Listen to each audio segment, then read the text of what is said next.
So when we talk about catching people being corrupt, first of all, shout out to Wayne J. I believe he's the state's attorney here or one of the state's attorneys here in Illinois. But he's also some sort of specialist with regards to corruption. And I never really knew the weight of my introduction when I met him in 2015 or 16. I think it was 16. I never knew why his name would matter later, and now I know. So shout out to Wayne. I want to talk about today when we catch some corrupt sort of practice taking place. I'm currently living through this.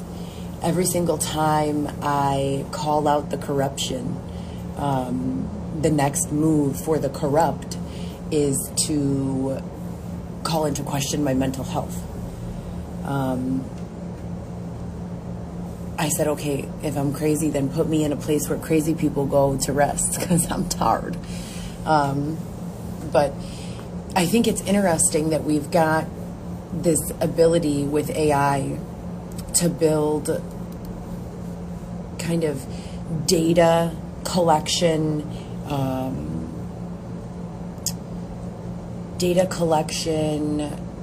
I don't want to call them bins, but it's kind of like a bin. You know how you are going through your closet and you are looking at everything you've got that doesn't fit or that fits or that's for the summer or the winter, and maybe you have a bin system where you're organizing and you throw all the pants in one bin and all the shirts in another bin and last season's stuff in another bin. This doesn't fit, so it goes in a different bin. We have that with data collection, and it's an automatic process.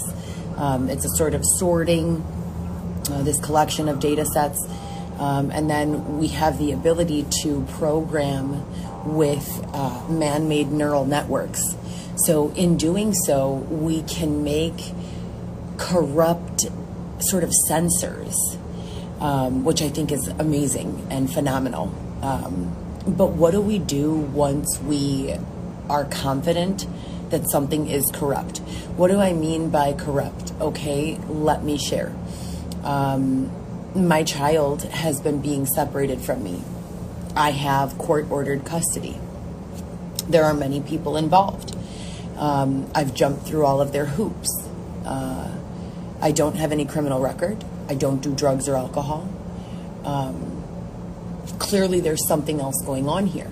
Now, when you plug in all of those variables, so parent in the middle, right? Situation in the middle, create a neural network. Variables, services, right? So that goes over here, like a little line, services. Now from services, you ask several questions. What services? Is parent compliant with services? How is compliancy? Sporadic, intermittent, regular, etc., and so forth. I've never missed a class for any one of my services, any of them. Even though I know that I don't need these services, I've been quite literally extorted by them saying, if you don't do this, you cannot see your child. So this is very illegal, very inhumane, very unconstitutional, unethical, immoral, all of the above. So the corruption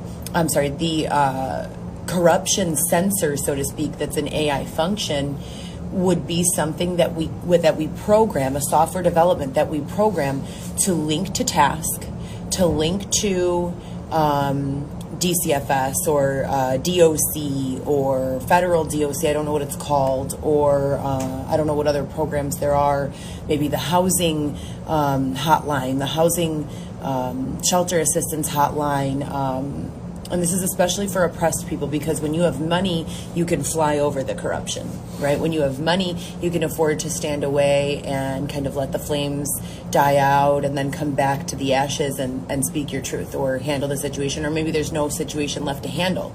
But when you're poor and you're oppressed and you're stuck in this situation, there should be an automatic trigger. And this trigger, if we talk about the butterfly effect, is going to save so much time, energy, and effort, and just improve the quality of life for everyone. So once you enter in all of the, and I'm sure someone's doing this, like I'm 100% sure that someone in deep learning, machine learning, AI programming is 100% been involved in this for quite some time. I know that it's got to exist. But then you look at things like child visits, evaluations of visits, et cetera, and so forth, and you get to the point where these are highly corruptible services. If someone doesn't like the parent, or if someone disagrees with the parent's parenting style, all they have to do is write down in their little notebook, or if perception is off, that they don't like X, Y, and Z. In this country, the United States of America, as well as worldwide, we don't have guidelines or parameters for the way you must parent your child, period. We just have guidelines for what, is abuse. You can't hit your kid, you can't do this, but you could put your child into clown college, in addition to whatever the minimum basic education levels are in the school. You could put your child into a rigorous mathematics program. You could put your child into, a piano school.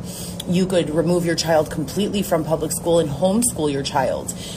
You could take your child and live a lifestyle of travel. You could teach your child to speak Spanish only. You could teach your child 5 or 6 different languages.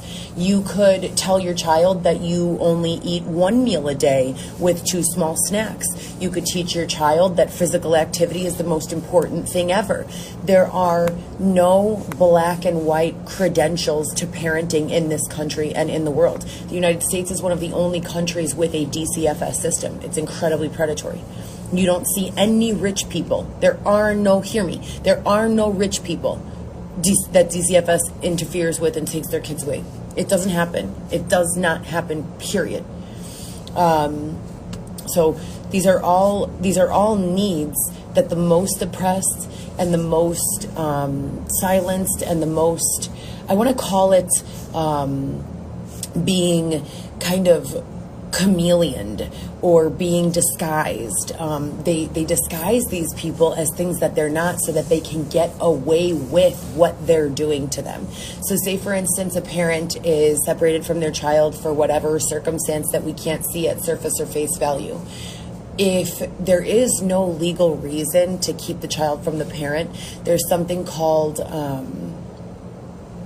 there's an amendment that covers due process, which means that we all have the right to parent our children unless there is a formal hearing that proves in clear English language for everyone to understand what the reason a parent cannot parent their child is. And then a judge or jury or both, as well as, any other qualified professionals as appointed by the court agree, that needs to be communicated effectively to all parties involved, and it needs to be proven. So until that is proven, parents still have their rights in this country and everywhere else. When we start to go around those laws, when we start to not abide by those laws, we are living in a society that no one wants to live in. Can you imagine going home from a hard day at work and your kids are at home, they're always at home, maybe grandma lives in the apartment upstairs from you, so your 3 kids are at home relaxing, and you just literally got off of like one of the worst shifts that you've ever worked, and you go home and you expect to find all 3 of your kids chilling, watching a movie or eating or asleep or doing whatever kids do. But instead, all you find in the house when you get there is grandma and 3 unmade beds with a mess. Oh my God, could you imagine? And then you find out that some third party DCFS has literally broken into your home with the assistance of law enforcement and taken your children out of their house without even asking grandma. Grandma had no idea. It's a sick practice. Like, I cannot say enough sicks. There should be no advocacy for this group, none whatsoever. There is no need for it. AI can monitor all of this. There needs to be basic guidelines. Is a parent harming their child? Are they physically or emotionally beating their child down? If they are not, then the child and the parent need to stay together through whatever sort of repair or restoration project is being recommended. If a parent is, needing the assistance financially of society, so they are enrolling in some sort of welfare program or some sort of third-party assistance program, regardless of what it is, all of that should be, handled together with the family intact. People, have you ever heard of divide and conquer? So there's a reason why they rip families apart. And if you know, you know. So now that we're in the age of the internet where we all know or can know if we want to know, we need to fix it. And if no human being can put their name on it for fear of retaliation or slander or whatever you want to call it, AI can. AI is not scared. AI ain't scared. I promise you it's not. AI says what we all want to say, wishing we had the intellect to say, or couth, or understanding, or respect, or class, or courage to say. AI says it. AI says it without a qualm. AI doesn't even think twice. You tell AI what you're thinking, or you show AI what's going on, and AI, from human behavior, knows what to say. It knows what to say. And the anti-corruption measurements, anti-fraud, anti-corruption, all of this, nothing about this is new. Just because you've never heard of it doesn't mean it's new. This has been going on for 10, 20 years at least. This has been in development. I would guess that a lot of this technology was considered classified because they saw many years ago, probably in the 50s and 60s, they probably predicted what a tremendous change this would have on the way we were used to doing things. So they started slowly rolling out the technology, slowly. People don't like change overnight. They like slow incremental changes, right?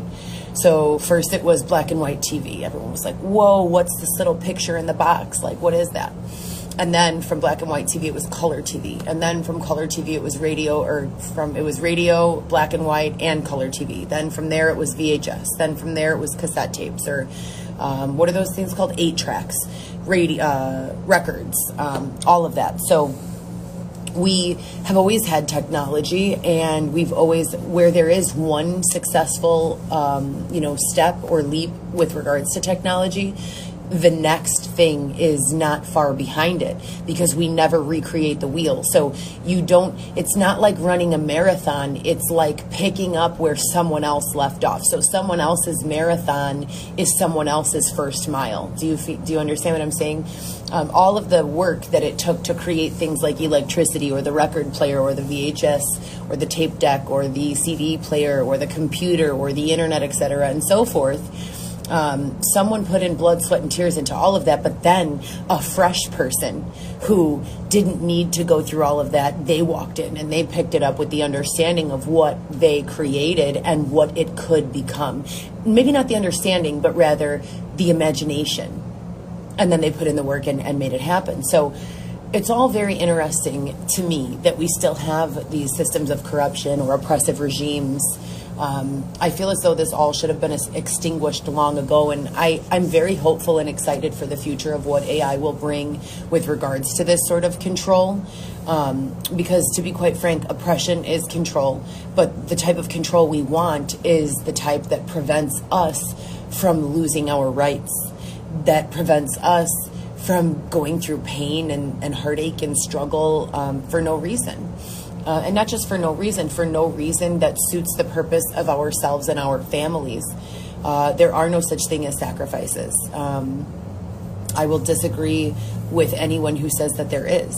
There's no one who needs to be harmed for progress to be made. There's always another way, even if you don't see it at first. And I think that human sacrifice or struggle or suffering is too often coming as a result of laziness, and people who are otherwise incredibly intelligent and capable say, well, I can waste X amount of time coming up with an ethical way to test this out, or we can just test it on someone, right? And that's my whole entire thing is there should not be sacrifices, and in a corrupt regime, there are many sacrifices. There's lots of bloodshed, and there's a lot of pain and suffering that does not need to exist. There's a person who I know personally on a personal level. I don't really talk to them anymore, but this person for many years has been being sexually abused. There's two ways you can go with sexual abuse. Either you become how I am, asexual, I don't want anything to do with it, I hate it. It takes a lot to get me, to even think about it. And then the other way is you become overly sexualized. It becomes a normal part of life. And I think that what causes, because it's not our choice, we don't get to cognitively choose, well, I think I'll be over-sexualized, or well, I think I'll be traumatized by sex. What makes that determination is our current life circumstances. So if that person is unable to escape from that sexual abuse, they put a smile on and they enjoy, or are brainwashed subconsciously into enjoying it, because that's it. There's no other option. So, when you're there over and over and over being forced to do something, it's not even making the best of it. It's survival. It is survival, and so I think that in some sense, the AI that prevents corruption and corruptive tactics, it's going to remove a lot of the power that we have to abuse. As human beings, and to oppress, and to execute power and control, and tactics of power and control over each other.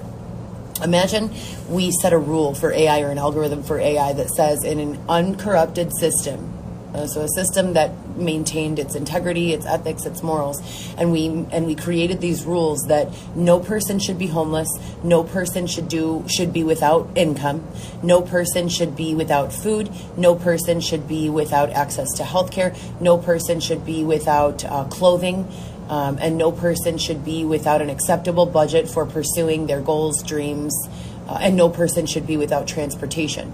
If we could set an algorithm that creates that sort of smart society where we live in those terms, it would be corruption or corruptible to have someone existing in that society without those things, right? So then the filter would be the anti-corruption system that runs the checks and balances, the quality assurance, the quality control for those systems. I was talking to a cop who was telling me, I'm just an old guy, I don't know anything about social media, I don't know anything about this, I don't know anything about that, and that's scary for me, because we need cops who are doing, regular cop stuff, but we also need cops, maybe not in the traditional sense of what a cop does, to understand what is going on in the world, period. How can you be a cop? How can you be responsible for ensuring the safety of anyone if you don't know what's going on in the world? So we were specifically talking about Snapchat and other social medias where you can add a live link, a clickable link. You can create a link, you can upload something, and you can say, click here, boom, and then it takes you to a third-party website, right? And this person could not believe that you could do e-commerce and market it for free through social media. And they're thinking like, well, you don't need social media. What are these kids doing on social media? I'm telling you right now, I have spent a significant portion of my life. Did you eat all the cookies? Did you eat all the cookies? I know I told you to. I'm just asking, did you? But I have spent a significant portion of my life trying to mitigate and teach people why social media is necessary. If you guys think we're going backwards, you're wrong. This is not a matter of opinion. We cannot uninvent the VHS, right? We're never going to be able to say no one's going to watch movies. The VHS might not be around anymore, but you know what is? MP3, DVD, downloads. So the means for, can you check on that document for me? Can you ask her if she received it and verify the password? Thank you. The means for consumption of the video or the movie may have changed, but would we have ever reached the stage of MP3 without first hitting on VHS? Probably not, right? So that's the same with social media. We need social media because we can't undo it. It's done. So you need to have some sort of understanding for what's going on with it in order to survive in the world today, and most definitely as we move on in the future. Now, if we're talking about e-commerce, I talk about this all the time as well. Social media gives anyone and everyone the ability to be H&M, to be Victoria's Secret, to be Gucci, to be Dior, to be Chanel. If you have $100 in your pocket, you find a wholesaler and you create. You can walk, not even, if you're, and that's when you have no talent. That's when you are lacking in talent completely. You could even go to Walmart, pick something, any item, right? Find it on clearance, double your price or triple your price with the right marketing and advertisement. Come to social media, inbox someone, create a mass message, whatever your method of advertisement and marketing is. That's your own prerogative. But you simply create a checkout page through Wixspace or Squarespace or whatever. They're free. It's free to create a website. If you want to call your website www.heather.com, you have to pay. And you have to hope that URL is not already owned by someone. But you can create any website for free right now on Wix or Squarespace. It's just going to give you a long, drawn-out URL. But who cares? The HTML you will never be able to remember it in a million years. But like I said, who cares, right? What you're going to want to do is create that website as a checkout page. Link it to Toast or Square or whoever you use for your POS. And that's also mostly free. Usually they're charging something, if anything, on the back end when payment is made. So you create your item. If you're a fashion designer, you go buy your fabric, you go make your item, and you sell the shit online. And now you are Dior, you are H&M, you are Walmart, you are Target, you are whomever. And all you have to do is photograph your item, pitch it to the right audience, and then click on the little paper clip on Snapchat or the live link on Instagram or the copy paste the HTML on Facebook, and it's a clickable link. It's a clickable link where they could just be linked to your checkout page. Literally, you post a photo of your item, your checkout page URL, boom, you click on it, there they go, and all they have to do now is run their credit card, and it's virtually risk-free because it's easier and less risky with regards to fraud prevention and things of that nature to shop at home than it is to shop in the store. Great, I almost said it in Spanish. Bueno, the risk is available on both ends. If you are entering if your camera's corrupted or if you are entering your credit card information, there might be a program like Keystrokes or something like that for tech people. They understand. If you know, you know. And if not, there could be people doing something as nefarious as zooming in off of a high-def camera from the ceiling in a store to get your credit card information. But the point is, the risk is the same. It's there no matter where you shop, and I would argue that it's even less if you're shopping at home.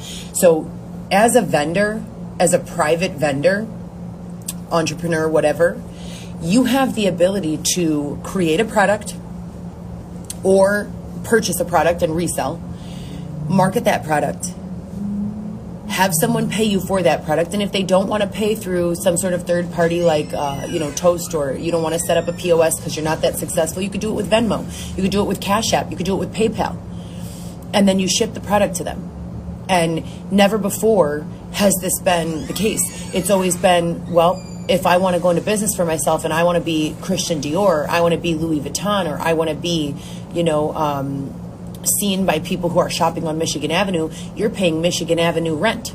You're paying rent like Christian Dior Michigan Avenue. That's the way that sales were made to that demographic previously.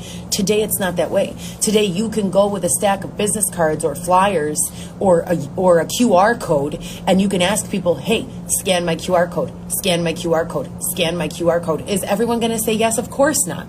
Of course not. If you were standing on the corner with free fucking hot dogs, not everyone would say yes. But some people will. Some people will. And then you get lucky, and for the 100, or 1,000 no's you receive, you get that one yes, and boom, you're in business.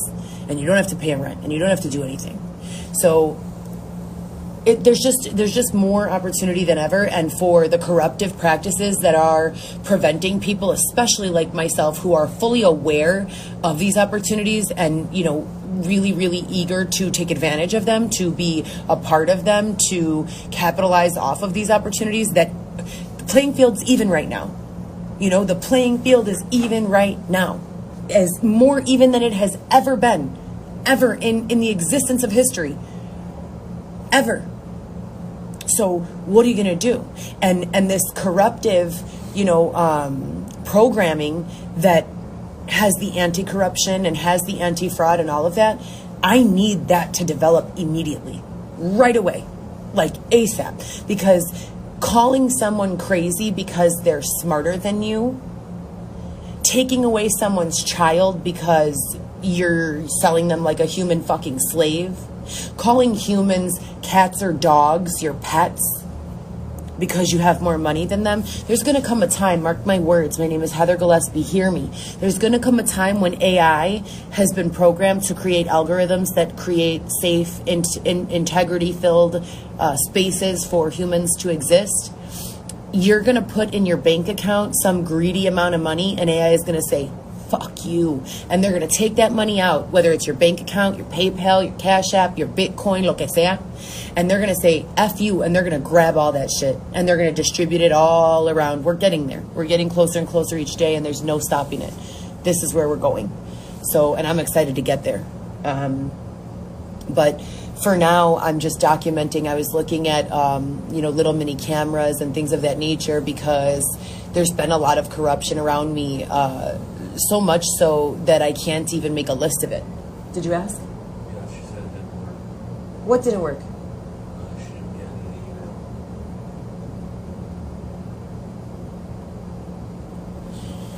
I'll be right back, you guys.